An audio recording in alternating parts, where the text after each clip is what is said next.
The string quartet played softly in the background as I adjusted my vintage camera, focusing on the perfect shot of my cousin Maria's first dance with her new husband. The grand ballroom at the Fairmont Hotel sparkled with crystal chandeliers and the laughter of 200 carefully selected guests. Everything had to be perfect for the Rodriguez family's social event of the year. I'm Isabella Torres, though most of my family just calls me Izzy the photographer, with varying degrees of pity in their voices. At 35, I'm the family disappointment who chose to work behind a camera instead of in front of a boardroom. The one who turned down a prestigious position at Goldman Sachs to pursue my artistic phase, as my father liked to call it. Isabella, darling, my mother approached, her designer gown rustling against the marble floor. Could you please try to blend in a bit more? This is Maria's special day, not a professional photo shoot. I smiled, continuing to capture candid moments through my lens. I'm documenting memories, Mom. Isn't that what you asked me to do? She sighed, that familiar sound of disappointment I'd grown accustomed to over the years. I meant take a few nice family photos, not turn this into one of your little projects. My little projects. If she only knew that those little projects had quietly revolutionized how people consumed digital content. But tonight wasn't about my success. Tonight was about family, appearances, and maintaining the Rodriguez reputation in high society circles. The cocktail hour flowed seamlessly into dinner, with me moving discreetly around the edges, capturing genuine moments between the posed perfection. I'd learned long ago to become invisible at these events, present but not intrusive, documenting but not participating. Izzy. My cousin Carlos waved me over to the head table where the family elders held court. Come settle a debate for us. I approached cautiously, camera hanging around my neck like a badge of my outsider status. The table fell quiet as I neared, 5 pairs of eyes evaluating my simple black dress and practical shoes. We were just discussing career paths, Uncle Richard announced, his voice carrying the authority of someone who'd built a successful construction empire from nothing. Your cousin David just made partner at his law firm. David straightened his tie, basking in the approval. At 32, he was everything the family wanted in a son: successful, traditional, profitable. And your brother Miguel, Aunt Carmen added, just closed that major real estate deal downtown. $15 million. Miguel nodded modestly, though his satisfaction was obvious. He'd always been the golden child, following Dad into commercial real estate with impressive results. Which brings us to you, Uncle Richard continued, his tone shifting to something resembling concern mixed with condescension. Isabella, you're 35 years old. Don't you think it's time to consider a more stable career path? The table went quiet except for the distant sound of the band starting their next set. I could feel the weight of their expectations, their disappointment, their genuine confusion about my life choices. I'm happy with my work, I said simply, adjusting my camera strap. Happy doesn't pay retirement funds, David interjected with a laugh. When are you going to stop playing around and get serious about your future? Uncle Richard leaned forward, warming to his favorite topic. Your father mentioned you still live in that tiny apartment in Brooklyn. No savings, no investments, no security. At your age, you should be building something substantial. If they only knew about the penthouse I owned in Manhattan, purchased through a holding company to maintain my privacy. Or the investment portfolio that had quietly grown to 8 figures while they thought I was struggling to pay rent. The photography thing was cute in your 20s, Aunt Carmen added, her voice taking on that particular tone women use when they think they're being helpful. But at some point you need to face reality. You're 35 and filming birthday parties? Uncle Richard's voice suddenly boomed across the reception, loud enough that nearby tables turned to stare. When are you going to grow up and get a real job? The string quartet seemed to falter for a moment. Conversations at surrounding tables paused. My mother's face flushed with embarrassment as she noticed the attention Uncle Richard's outburst had drawn. Richard, please, she murmured, not so loud. But he was just getting started, emboldened by what he perceived as family support and perhaps the open bar. Everyone here is successful, contributing to society, building legacies. And you're playing with cameras like some teenager with delusions of grandeur. Mom just nodded sadly, her silence speaking volumes about her own disappointment in my choices. I remained calm, used to these interventions by now. They happened at every family gathering. Someone would decide it was time to save Isabella from herself, to guide her toward respectability and traditional success. Right then my phone rang. The distinctive ringtone I'd assigned to business calls cut through the ambient noise of the reception. I glanced at the screen. Unknown number from Los Angeles. The timing was either perfect or terrible depending on your perspective. I should take this, I said quietly. Oh please, David scoffed. Another birthday party booking? Without thinking, I put the call on speaker, holding the phone up so everyone at the table could hear clearly. Ms. Torres, this is Netflix approved your $500 million streaming platform acquisition. The reception went silent. Not just our table. The entire ballroom seemed to pause as if someone had pressed a cosmic mute button. The string quartet stopped mid-note. Conversations died mid-sentence. Even the waitstaff froze with champagne glasses halfway to tables. Margaret Chen's voice continued through the speaker, professional and clear. The board meeting concluded 20 minutes ago with unanimous approval. Congratulations, you now own the largest independent content distribution network in the entertainment industry. Uncle Richard's mouth hung open. David's champagne glass tilted, spilling onto his expensive suit unnoticed. Aunt Carmen blinked rapidly as if trying to process information her brain refused to accept. Margaret, I said calmly, can we discuss the transition timeline tomorrow morning? I'm at a family event. Of course, Isabella. Your assistant mentioned you'd be unavailable tonight. The legal team will have all documentation ready for your review by 9 a.m. Again, congratulations on building something truly revolutionary. I ended the call and looked around the table at their stunned faces. The silence stretched for what felt like hours but was probably only seconds. 500 million, David whispered finally. Netflix, Mom repeated as if testing the word. Uncle Richard had gone completely pale. The man who'd spent the last 10 minutes lecturing me about financial responsibility and career stability looked like he might need medical attention. Isabella, Aunt Carmen's voice was barely audible. What exactly do you do? I slipped my phone back into my purse, straightening my simple black dress. I build streaming platforms, Aunt Carmen. The little projects you've all been concerned about? They're how people watch movies and TV shows now. The nearby tables had started whispering, putting together pieces of the conversation they'd overheard. Social media was probably already buzzing with fragments of the call. Speculation about the mysterious Netflix acquisition that had just been announced at a society wedding. But, Miguel stammered, you film birthday parties. Actually, I document proof-of-concept events for my artificial intelligence algorithms, I corrected gently.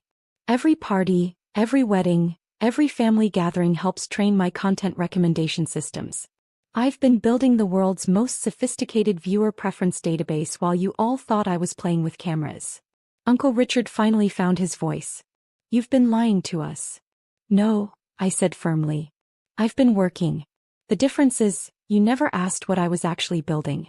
You just assumed that because you didn't understand it, it must not be valuable.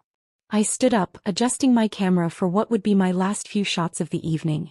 Now, if you'll excuse me, I should get back to work. These candid family reactions are exactly the kind of authentic content my algorithms need. As I walked away, I could hear the explosion of whispered conversations behind me. Questions, denials, desperate attempts to understand how the family failure had secretly become more successful than all of them combined. The rest of the reception passed in a blur of shocked stares and hurried conversations. Word had spread quickly through the ballroom. The photographer wasn't just documenting the wedding, she was the mysterious tech mogul who'd just sold her company to Netflix for $500 million. Maria, radiant in her wedding dress, found me near the dessert table. Izzy, is it true? Did you really just... I smiled, capturing a photo of her genuine surprise. It's true, Prima. Sorry if it overshadowed your special day. She laughed, the sound pure and delighted. Are you kidding? This is the best wedding story ever. My cousin, the secret billionaire. Half-billionaire, I corrected. And it's not a secret anymore. As the evening wound down, I found myself on the hotel's terrace, editing photos on my laptop while the city sparkled below. The irony wasn't lost on me. I was still working, still focused on my craft, just as I had been for years. Isabella. I looked up to find my father approaching, his usual confident stride replaced by something more hesitant. Dad. He sat down beside me, studying the Manhattan skyline. $500 million. It's not about the money, I said, continuing to work on the photos. Though I admit it's nice validation. We never knew, he said quietly. All these years we thought. You thought I was wasting my life, I finished. I know. The question is, would you have believed in what I was building if I'd told you? Or would you have tried to convince me to take a safer path? He was quiet for a long moment. Probably the latter, he admitted finally. That's why I didn't tell you. Success doesn't need permission, Dad. It just needs persistence. My phone buzzed with a text from Margaret. Media requests already coming in. Forbes wants to schedule an interview about The Invisible Mogul for their cover story next month. I showed the message to Dad. His eyes widened as he read. Forbes cover story, he murmured. Probably. The entertainment industry transformation I've been working on is apparently bigger news than I expected. He looked at me with new eyes, seeing perhaps for the first time not his disappointing daughter but a successful entrepreneur who'd quietly revolutionized an entire industry. What happens now? He asked. I saved my photo edits and closed the laptop. Now I get back to work. Netflix wants to integrate my platform with their global infrastructure. There are international expansion plans, new AI development projects, content creation partnerships. And us? Your family? I considered the question carefully. That depends. Are you ready to see me for who I am instead of who you thought I should be? 3 weeks later, I sat in my actual office, not the small Brooklyn space my family thought I worked from, but the top 3 floors of a glass tower in Midtown Manhattan. The walls were covered with monitors showing real-time data from my streaming platform, now fully integrated with Netflix's global network. My assistant knocked on the door. Your mother is here for your lunch appointment. I smiled, remembering the shock on Mom's face when she'd first entered this office. The realization that her struggling daughter owned one of the most valuable tech companies in entertainment had taken some adjustment. Send her in, please. Mom entered, no longer wearing the pitying expression I'd grown accustomed to. Instead, there was genuine curiosity in her eyes, a desire to understand the world I'd built. How was the board meeting? She asked, settling into the chair across from my desk. Productive. We're expanding into virtual reality content next quarter. She nodded, still learning the vocabulary of my industry. And the Forbes article? When does it publish? Next week. They're calling it The Streaming Revolution, How One Woman Changed Entertainment Forever. The transformation in our relationship had been gradual but genuine. Once the family got over their initial shock, some of them had made real efforts to understand my work, to see the value in what I'd built rather than just the money it had generated. Uncle Richard had even apologized, admitting that his construction background had limited his ability to recognize innovation in other industries. David had asked for advice on tech investments for his law firm's clients. Miguel wanted to discuss how AI might impact real estate markets. There's something I want to tell you, Mom said, her voice carrying a note I hadn't heard before. What's that? I've been volunteering at the community center teaching basic computer skills to seniors. After seeing what you accomplished, I realized how much the world had changed while I wasn't paying attention. I leaned back in my chair, touched by this unexpected development. How's it going? Challenging but rewarding. Yesterday I helped a 78-year-old woman video chat with her granddaughter in Japan. The look on her face. He paused, smiling. I think I'm starting to understand why you love technology so much. My phone chimed with a calendar reminder. I have a call with the Netflix executive team in a few minutes, I said, but I'm glad you're here. There's something I want to show you. I turned my monitor around, displaying the latest usage statistics for my platform. Numbers that would have been meaningless to my family a month ago now told a story they were beginning to understand. See this data? Every red dot represents someone watching content recommended by my algorithms. Every green line shows a family connecting over shared entertainment. That's what those little projects were really building, ways for people to find stories that matter to them. Mom studied the screen, the global map lit up with millions of connection points. All those birthday parties you filmed, she said slowly, you were really studying how people react to stories. Exactly. Human behavior in authentic moments. It's the foundation of everything I built. A knock at the door interrupted us. Miss Torres? Netflix is ready for the video conference. I stood, straightening my blazer, designer now, though still understated. Mom, want to stay and see how a $500 million company actually runs? She smiled, the expression free of the worry and disappointment that had defined our relationship for years. I'd love to. As I connected to the call, I reflected on the journey that had brought me here. The years of being misunderstood, underestimated, dismissed as a failure or a dreamer. The quiet persistence required to build something revolutionary while everyone around you saw only struggle. The Netflix executives appeared on screen, eager to discuss the next phase of our partnership. But before diving into business, I had one more thought for my mother. You know what the best part is? I said quietly. What's that, Mija? I'm still just documenting stories. The scale is bigger now, but the heart of what I do hasn't changed. I'm still the same person with a camera, just with better technology and a clearer vision of what's possible. The call began, and as I discussed global expansion strategies and AI development roadmaps, I caught my mother watching with genuine pride.